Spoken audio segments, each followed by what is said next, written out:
প্রচন্ড গরমে যেন সিঙ্গেল পোলাপান হ্যান্ডেল মারতে না পারে, তাই ঘন ঘন লোডশেডিং দিয়ে দেশের সকল অবিবাহিতদের যৌন শক্তি রক্ষা করার চেষ্টা করছে সরকার। এদিকে পিঙ্ক কালারের বাসে মহিলা হেল্পার সেজে কচি তরুণদের থেকে ভাড়া তুলছে 80 বছরের তাগড়া যুবক লুচ্চা সেফুদা।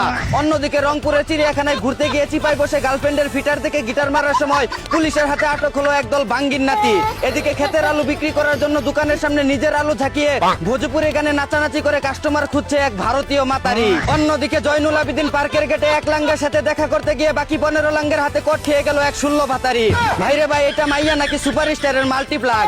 এদিকে আমেরিকার নিউ ইয়র্কে বিমান থেকে লাফ দিয়ে বিয়ে করলো এক যুবক যুবতী। আর আমার বন্ধু বাস্তবে বিয়ে তো দূরে থাক, স্বপ্নে বিয়ে করতে গেলেও খাট থেকে উল্টে মাটিতে পড়ে যায়।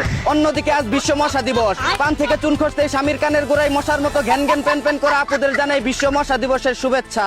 এদিকে ভারতের হায়দ্রাবাদে 500 টাকায় অনলাইনে প্রেমিক ভাড়া করছে তরুণীরা। আর আমার বন্ধুরে ভাড়া করা তো দূরস্থান, কোনো মেয়ে মাগ নাও দুছে না। অন্যদিকে ফিমেল বাস চালানোর প্রথম দিন ওই নারী ড্রাইভাররা বলছে রাস্তায় প্রচন্ড গরম, এসি ছাড়া বাস চালানো সম্ভব না। কিন্তু দিনের পর দিন পুরুষরা রোদ বৃষ্টি উপেক্ষা করে গাড়ি চালিয়ে যাচ্ছে, তবুও অভিযোগ করেনি কখনো। আসলে পুরুষ হওয়াটা অত সহজ না। এই ছিল দেশে ঘটে যাওয়া সব ইচিং বিচিং খবর। চায়না থেকে আগত মিস্টার চুদলিং পংকে সাথে নিয়ে আমি ছিলাম চিন্তা করো মজিবর। শুনছিলেন আপনারা আবাইত্যা টিভির দুঃসংবাদ। এতক্ষণ সাথে থাকার জন্য ধন্যবাদ। ভিডিওটি ভালো লাগলে উড়াদুরা শেয়ার করে দিন। বিনোদনকে বিনোদন হিসাবে দেখুন। ঝাঁকানাকা পেজটি ফলো করে রাখুন।